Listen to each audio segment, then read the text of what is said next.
So ఓవరాల్గా ఈ 3 ఎపిసోడ్లు ఫస్ట్ హాఫ్లో కొంచెం అదే ఆకట్టుకునేలా ఉన్నాయి. కొంచెం స్లోగా మధ్య మధ్యలో స్లోగా అట్లా అనిపిస్తుంటుంది. సెకండ్ హాఫ్ ఏమో వేలూరు కోసం వెళ్ళే జర్నీ లాగా ఉంటుంది. సో అది కొంచెం స్లోగా సాగుతూ ఉంటున్నట్టు ఉంటుంది. అక్కడ ఒక రాత్రి తోడేళ్లతో ఒక ఎపిసోడ్ ఉంటుంది. అది ఫ్యాన్స్కి ఫీస్ లాగా ఉంటుంది. సో యాక్షన్ ఏముండదు కానీ ఒక చూపులు రెండు ఎదురుపడే సీన్లు సో బాగా పునకలు తెప్పించేలా ఉంటాయి. ఆ తర్వాత ఒక సంతలో ఒక ఎపిసోడ్ ఉంటుంది, యాక్షన్ ఎపిసోడ్. అది వేరే లెవెల్, అంటే ప్రీ క్లైమాక్స్ ముందుకు వచ్చే యాక్షన్ ఎపిసోడ్. అది బాగా డీల్ చేశారు. బహుశా పవన్ కళ్యాణ్ కొరియోగ్రఫీ చేసిన యాక్షన్ సీన్ అది అనుకుంటే చాలా లెంతీగా ఉంటుంది, చాలా ఎమోషనల్గా కూడా ఉంటుంది.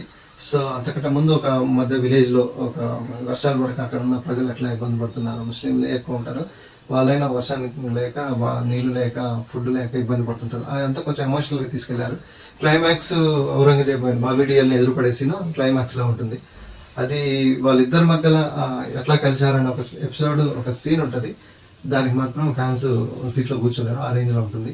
అయితే సినిమా మైనస్ పరంగా చూస్తే కొంచెం స్లోగా వెళ్తుంది. ఫస్ట్ హాఫ్లో కొంచెం స్లో, సెకండ్ హాఫ్ మరి రొటీన్ స్లో అన్న ఫీలింగ్ తెస్తుంది. సో సీజీ వర్క్ కూడా అంత క్లారిటీ లేదు. హార్స్ రైడింగ్ సీన్లు కూడా సీజీ అంత వర్కౌట్ కాలేదు. విజువల్స్ మాత్రం వేరే లెవెల్, సినిమా గ్రాండియర్గా ఉంది. అట్లాగే మ్యూజిక్ పాటలు బాగున్నాయి. బీజిఎం కూడా చాలా కొత్తగా ఉంది.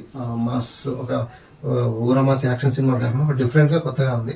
So visuals, music, BGM, Pawan Kalyan actions సినిమాకి main asset. So overall cinema average నుంచి యావరేజ్గా చెప్పొచ్చు.